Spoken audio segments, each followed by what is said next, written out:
नमस्कार दोस्तों, CTET paper 2 social science के लिए ऐसे टॉप 50 क्वेश्चन इस वीडियो में कराऊंगा जो आपकी परीक्षा के लिए मोस्ट इम्पोर्टेंट साबित होंगे। आप लोगों के पास बिल्कुल कम टाइम है। आपके पास 5 से 6 दिन का टाइम रह गया है। 7 जुलाई को आपकी परीक्षा होगी। यहाँ पर आपके लिए मोस्ट इम्पोर्टेंट क्लास लेकर आया हूँ। यहाँ पर पहला क्वेश्चन, निम्नलिखित में से कौन सा ऋतुओं में परिवर्तन का कारण है? सूर्य के चारों ओर पृथ्वी की स्थिति में परिवर्तन, पृथ्वी का गुरुत्वाकर्षण बल, चंद्रमा का पृथ्वी के चारों ओर स्थिर कक्षा में परिक्रमण, उपरोक्त सभी। यहाँ पर करेक्ट आंसर होगा सूर्य के चारों ओर पृथ्वी की स्थिति में परिवर्तन के कारण ऋतुओं में परिवर्तन होता है। याद रखना, पहला विकल्प यहाँ पर बिल्कुल करेक्ट आंसर होगा। चलिए यहाँ पर बात करेंगे अगले प्रश्न की। यहाँ पर आ चुका है, कहता है कि भारत में जाति व्यवस्था निम्नलिखित में से क्या दर्शाती है? जाति व्यवस्था भेदभाव को भी दोस्तों दर्शाती है। पदानुक्रम, पदानुक्रम जो होता है उसको भी जाति व्यवस्था यहाँ पर दर्शाती है। विविधता, विविधता को क्या जाति व्यवस्था दर्शाती है? नहीं दर्शाती है। पूर्वाग्रह को भी जाति व्यवस्था दोस्तों दर्शाती है। यहाँ पर करेक्ट आंसर आपके ए बी डी किस ऑप्शन में है? थर्ड विकल्प में है। ए बी डी यहाँ पर करेक्ट आंसर होगा।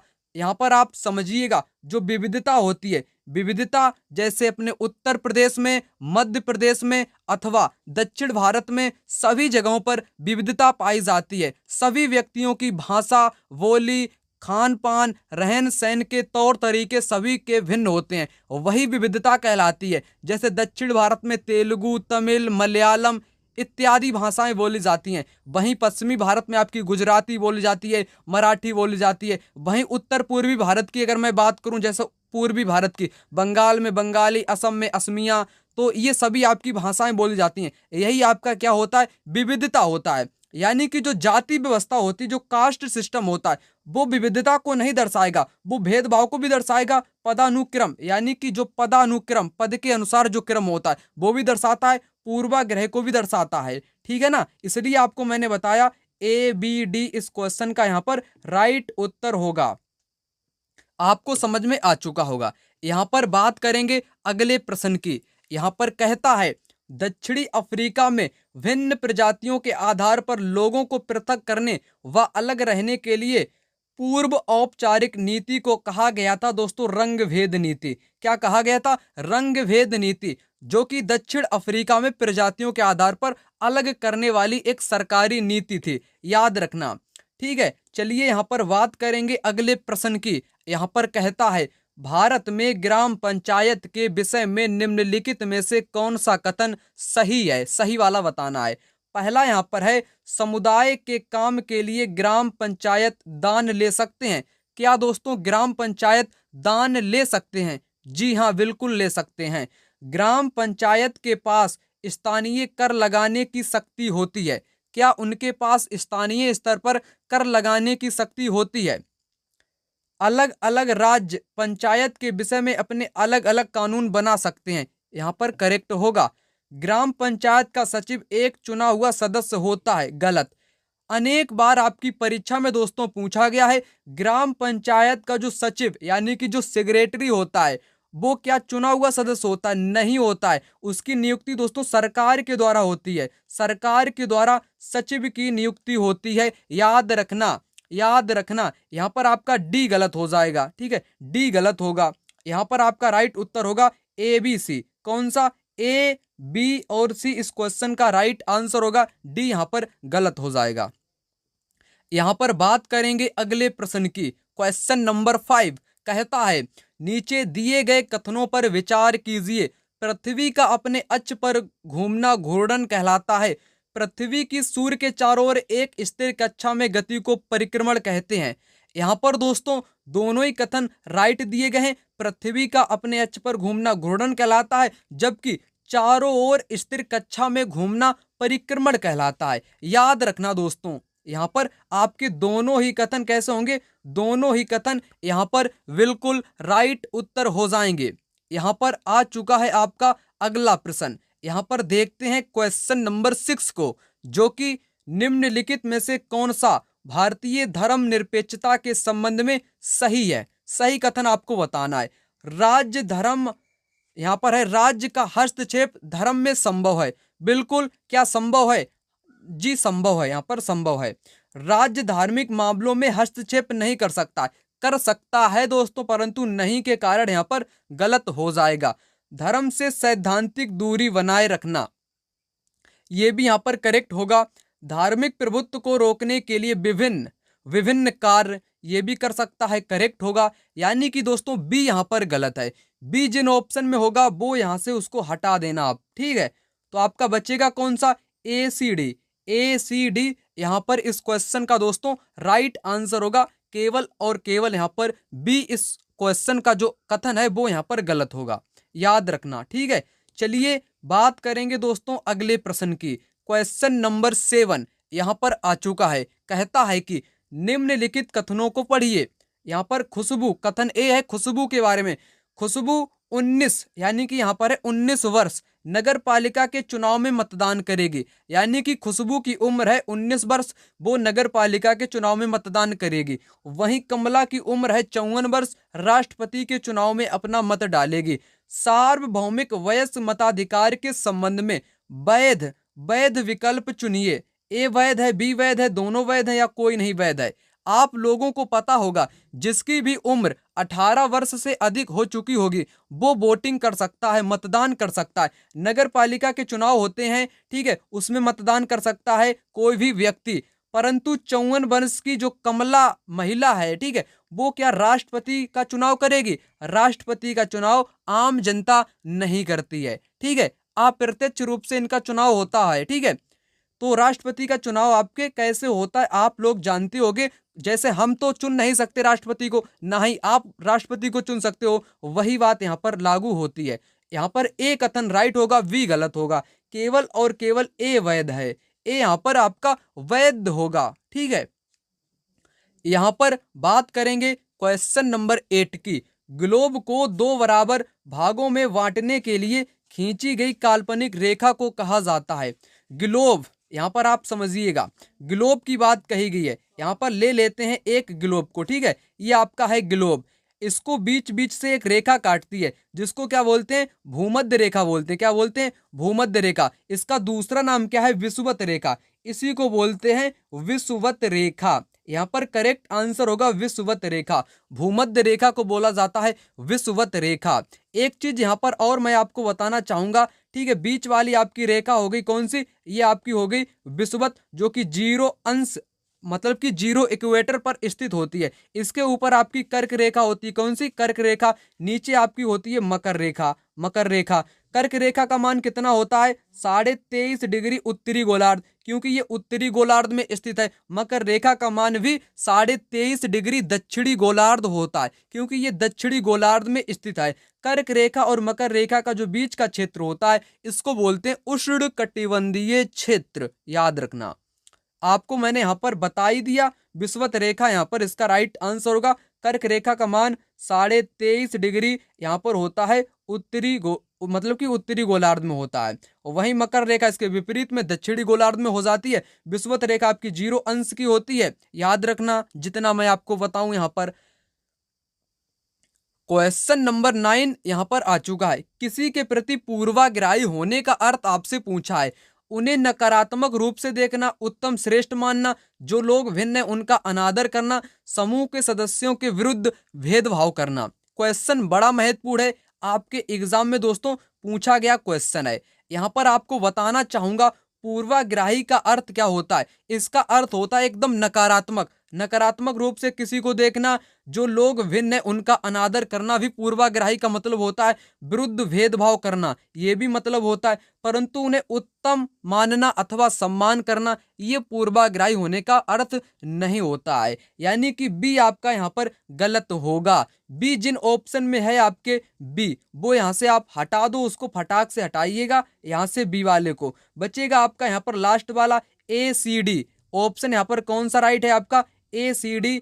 ए, उसके बाद में सी और उसके बाद में डी, क्योंकि बी यहां पर आपका गलत हो गया।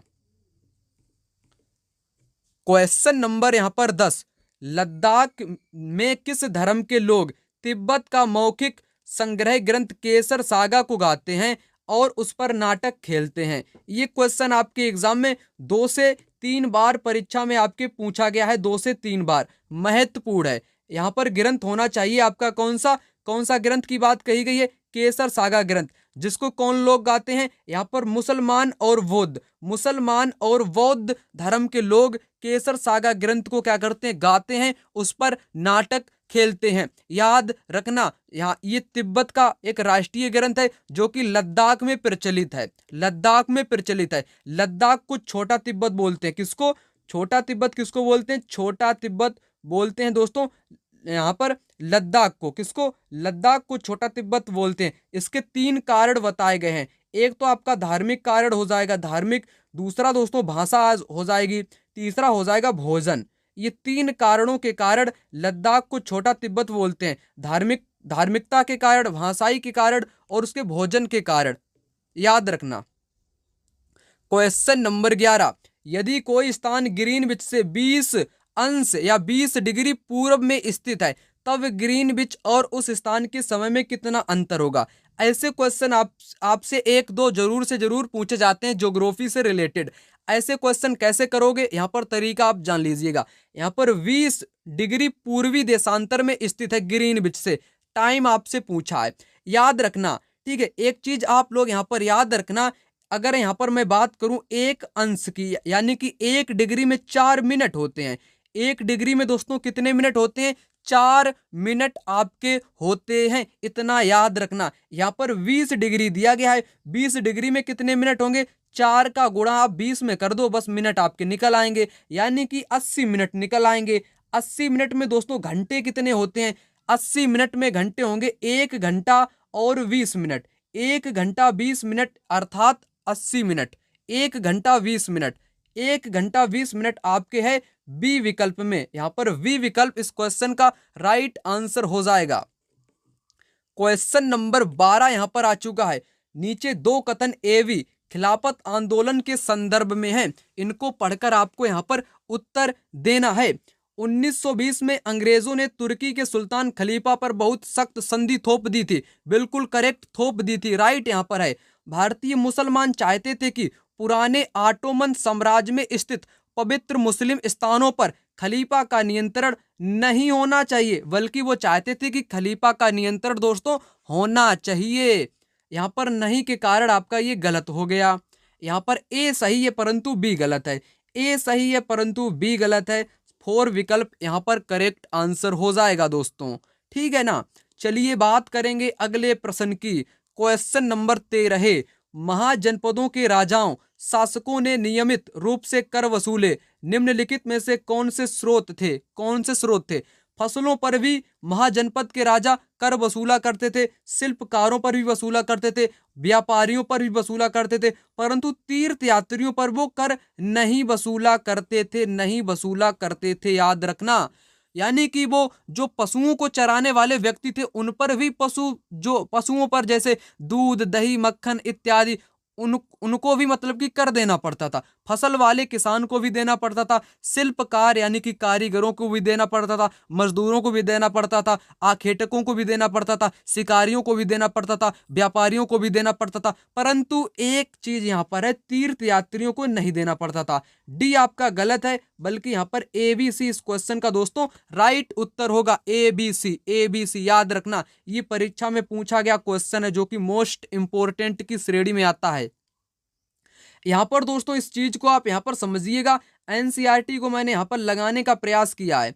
आप लोग यहाँ पर देख पा रहे होगे, कर महाजनपद के राजा विशाल किले बनवाते थे और बड़ी सेना रखते थे, इसलिए उनको यहाँ पर महाजनपदों के राजा लोगों द्वारा समय समय पर लाए गए उपहारों पर निर्भर ना रहकर अब नियमित कर वसूलते थे। फसलों पर कर, कारीगरों यानी कि शिल्पकारों पर भी कर, पशुपालकों को जानवरों या उनके उत्पाद के रूप में देना पड़ता था, व्यापारियों को भी कर देना पड़ता था, आखेटकों संग्राहकों से जंगल से प्राप्त वस्तुएं राजा को देनी पड़ती थी। यहाँ पर आपको मैंने सब कुछ बता दिया।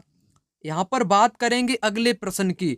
निम्नलिखित में से कौन से कथन बुद्ध के उपदेशों के संबंध में सही हैं? हमारे कष्ट और दुख हमारे पिछले जन्मों के परिणाम हैं। हमारे कष्ट और दुख हमारी लालसाओं और इच्छा की वजह से है। यानी कि इच्छाओं को क्या उन्होंने कहा? तृष्णा कहा। बुद्ध ने इच्छाओं को क्या कहा? तृष्णा कहा। याद रखना, ठीक है ना दोस्तों।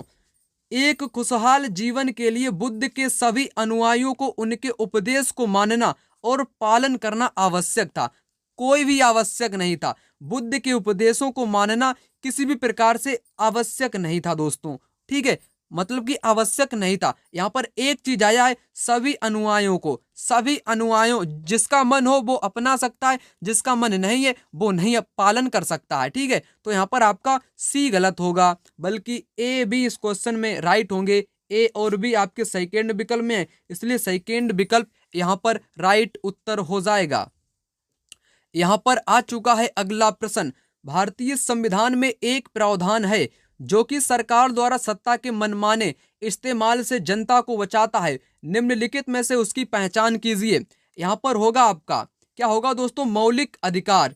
क्या होने चाहिए? मौलिक अधिकार, ठीक है। मौलिक अधिकार जो कि सरकार के सत्ता के मनमाने इस्तेमाल से जनता को बचाता है। यहां पर बात करेंगे दोस्तों 16 नंबर के क्वेश्चन की। सतत पोषणीय विकास के बारे में निम्नलिखित कथनों पर विचार कीजिए। यहां पर है, सतत पोषणीय विकास का तात्पर्य संसाधनों का अधिकतम दोहन करना। क्या दोस्तों अधिकतम दोहन करोगे संसाधनों का? नहीं, सतत पोषणीय मैंने आपको बताया है, ऐसे संसाधन का प्रयोग करो कि आने वाली पीढ़ियां भी इन संसाधनों का उपयोग कर सके। इसलिए इनका अधिकतम दोहन नहीं करोगे बल्कि बचाओगे।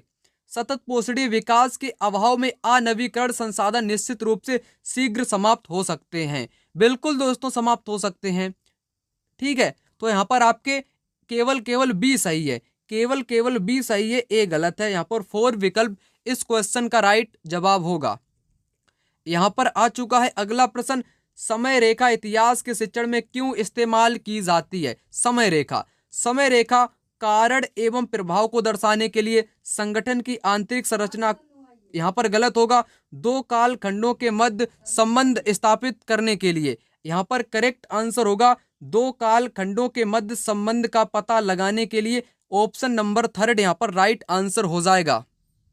यहां पर दोस्तों करेक्ट आंसर मैंने आपको बताया, दो काल खंडों के मध्य संबंध पता करने के लिए। यहां पर बात करेंगे क्वेश्चन नंबर 18 की। निम्न कथनों पर विचार कीजिए। मिश्रित कृषि में भूमि का उपयोग भोजन एवं चारे की फसल उगाने, पशुपालन हेतु किया जाता है। बिल्कुल करेक्ट। स्थानांतरित कृषि मुख्यतः उत्तर पूर्वी क्षेत्रों में प्रचलित है। करेक्ट। एक बात यहां पर याद रखो, जो मिश्रित कृषि होती है उसमें आपके भोजन वाली फसल, चारे वाली फसल, उसके साथ पशुपालन भी, ये तीनों आपके किए जाते हैं। स्थानांतरित कृषि को झूम कृषि भी बोलते हैं, जो कि उत्तर पूर्वी क्षेत्र में प्रचलित है। यहाँ पर दोनों ही आपके राइट दिए गए हैं, दोनों आपके यहाँ पर दोस्तों राइट आंसर हो जाएंगे। यहाँ पर बात करेंगे क्वेश्चन नंबर 19 की। निम्नलिखित में से कौन विषैले खतरनाक उद्योगों और कार्यस्थल के उदाहरण हैं? यहाँ पर दोस्तों जहाज तोड़ने का जो उद्योग होता है ये सबसे खतरनाक होता है, ठीक है, खतरनाक आपका होता है। कीटनाशक बनाने के उद्योग भी खतरनाक होते हैं। यहाँ पर बी और सी इस क्वेश्चन का राइट आंसर होना चाहिए, अथवा यहाँ पर आपका केवल और केवल बी भी यहाँ पर हो सकता है, जहाज तोड़ने वाले उद्योग, ठीक है। यहाँ पर याद रखना। यहां पर क्वेश्चन नंबर 20 की बात करूं, अक्षांशों के बारे में निम्नलिखित कथनों पर विचार कीजिए। निम्नलिखित में से कौन सा यहां पर सही है?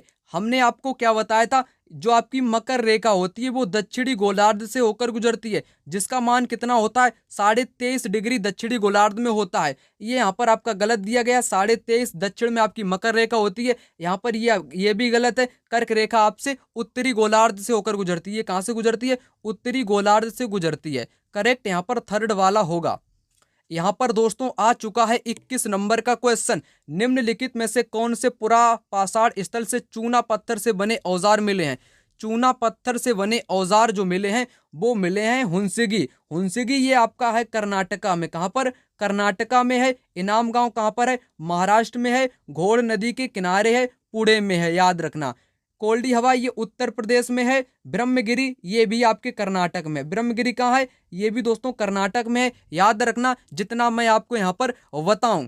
चलिए बात करेंगे अगले प्रश्न यानी कि 20 नंबर के क्वेश्चन की। निम्नलिखित कॉलम का मिलान करना है आपको। रोलेट एक्ट 1919 में सभी लोग जानते होंगे। पूर्ण स्वराज की मांग 1929 में की गई थी लाहौर अधिवेशन में। किसमें? लाहौर अधिवेशन में की गई थी। दांडी मार्च आपकी 1930 में। असहयोग आंदोलन 1921 में। यहां पर मैंने आपको बता दिया है मिलान करके पूरा का पूरा। ठीक है, चलिए यहां पर बात करेंगे अगले प्रश्न यानी कि 23 नंबर के क्वेश्चन की। तटीय क्षेत्रों में समुद्री गुफाएं बनती हैं। समुद्री गुफाओं के निर्माण के लिए उपयुक्त कारण का चयन करें। समुद्री गुफाएं ये दोस्तों जो बनती हैं, ये बनती हैं तरंगों द्वारा अपर्दन एवं निक्षेपण से। समुद्री तरंगों द्वारा जो अपर्दन होता है, निक्षेपण होता है, उससे यहाँ पर निर्माण होता है। यहाँ पर आप इस आकृति को देख पा रहे होगे। समुद्री तरंगेकार समुद्री तरंग के अपर्दन एवं निक्षेपण से स्थलाकृतियां बनाते हैं जो कि लगातार काटती रहती है, उसको बोलते हैं समुद्री गुफा। यहाँ पर उसके समुद्री गुफा के बाद तटीय मेहराव का निर्माण होता है। उसके बाद एक दीवार सी बची रहती है जिसको स्टैग बोलते हैं, याद रखना। चलिए बात करेंगे अगले प्रश्न की। यहाँ पर आपको करना क्या है? मिलान करना है। मैंने आपको कई बार बताया है, यहाँ पर इसको थोड़ा जूम करके आपको बताना चाहूंगा। ओजोन परत किसमें पाई जाती है? समताप मंडल में पाई जाती है। मौसम की घटनाएं किसमें होती हैं? क्षोभ मंडल में होती हैं। रेडियो वाली तरंगें आपकी वायुमंडल में होती हैं। पतली वायु बहिर्मंडल में होती है। एक एक करके यहाँ पर बता देता हूँ। ओजोन परत का मिलान होगा यहाँ पर समताप मंडल के साथ। पतली वायु किसमें पाई जाती है? ये आपके आपके बहिर्मंडल में पाई जाती है। ठीक है, रेडियो वाली तरंगे किसमें होंगी दोस्तों? ये आपके बाह्य वायुमंडल में होंगी। और मौसम वाली घटनाएं कहां पर होंगी? ये आपकी क्षोभ मंडल में होंगी। इतना याद कर लो, बस आपका काम तमाम यहां पर हो जाएगा। ठीक है, तो यहां पर मैं आपको जल्दी से जल्दी बताने का प्रयास करता हूं। क्वेश्चन नंबर 25, निम्नलिखित में से ग्लोब के बारे में सही कथन। ग्लोब पर अक्षांश देशांतर खिंचे हैं, बिल्कुल खिंचे हैं। यह अपने अक्ष पर झुकी हुई अवस्था में है, बिल्कुल। यह पृथ्वी का वास्तविक प्रतिरूप है, बिल्कुल करेक्ट। यह अंडाकार आकृति में नहीं है, बल्कि ये कैसी है? ये ध्रुवों पर कैसी है दोस्तों? ध्रुवों पर ये है आपकी चपटी। और बीच में कैसी है? बीच में कैसी है? मैंने आपको बताया उभरी हुई है बीच में। ठीक है, तो याद रखना यहाँ पर डी गलत है, बाकी सभी राइट हैं। डी गलत है, यहाँ पर होगा आपका एबीसी। एबीसी इस क्वेश्चन का राइट आंसर होगा।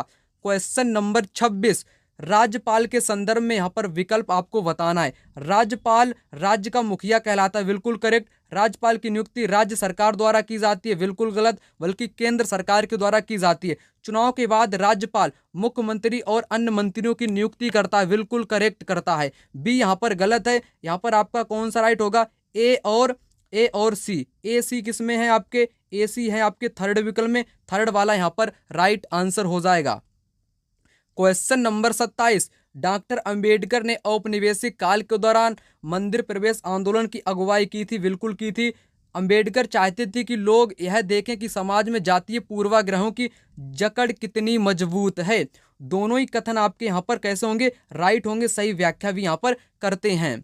चलिए यहाँ पर 28 नंबर का क्वेश्चन, सत्यशोधक समाज की स्थापना ज्योतिबा फूले ने की थी, 1873 में की थी। इनकी एक किताब है गुलामगिरी। कौन सी? गुलामगिरी किताब है, जो कि अमेरिकी गृह युद्ध दास प्रथा के संबंध में है। ओके, यहाँ पर याद रखना। ठीक है, घासीदास, ये आपके घासीदास ये भी एक आंदोलनकारी हैं। ठीक है, गुरु घासीदास, जिन्होंने छत्तीसगढ़ में आंदोलन शुरू किया था। यहाँ पर कौन सा आंदोलन शुरू किया था? सतनामी आंदोलन घासीदास ने। औपनिवेशिक काल में विधवा विवाह के लिए कौन सा कथन यहाँ पर सत्य है? यहाँ पर करेक्ट आंसर आपका कौन सा होगा दोस्तों? यहाँ पर राइट आंसर होगा ईश्वर चंद्र विद्यासागर ने प्राचीन ग्रंथों का सुझाव देकर कहा कि विधवाएं भी पुनर्विवाह कर सकती हैं। यहाँ पर बात करें, यहाँ पर स्वाभिमान आंदोलन हर बार पूछा जाता है। ईवी रामास्वामी, आपको टिक मारना है। ठीक है, स्वाभिमान आंदोलन, आत्मसम्मान आंदोलन, ये आपके भगवत गीता, रामायण, मनुस्मृति के कटु आलोचक थे, याद रखना। यहाँ पर है वंदगा शब्द को मध्ययुगीन काल में प्रयोग किया जाता था, किसके लिए? गुलामों या दासों के लिए प्रयोग किया जाता था, जो कि ये कैसा शब्द है? ये दोस्तों एक फारसी शब्द है, याद रखना, मोस्ट इंपोर्टेंट है, हर बार परीक्षा में आता है। क्वेश्चन 32, पद, वेतन एवं सैन्य उत्तरदायित्व निर्धारित करने के लिए मुगलों द्वारा प्रयोग में लाई गई श्रेणी क्रम व्यवस्था थी आपकी मनसबदारी। मनसबदारी में पद, वेतन, सैन्य उत्तरदायित्व, ये सब कुछ निर्धारित किया जाता था, याद रखना। यहाँ पर 33 नंबर का क्वेश्चन, संगम कविताओं में किन 3 राजवंशों को मूवेंदर कहा गया है? यहाँ पर होगा चोल, चेर, पांड्य। चोल चेर पांड को मूवेंदर कहा गया है, जो कि ये दक्षिण भारत से संबंधित थे।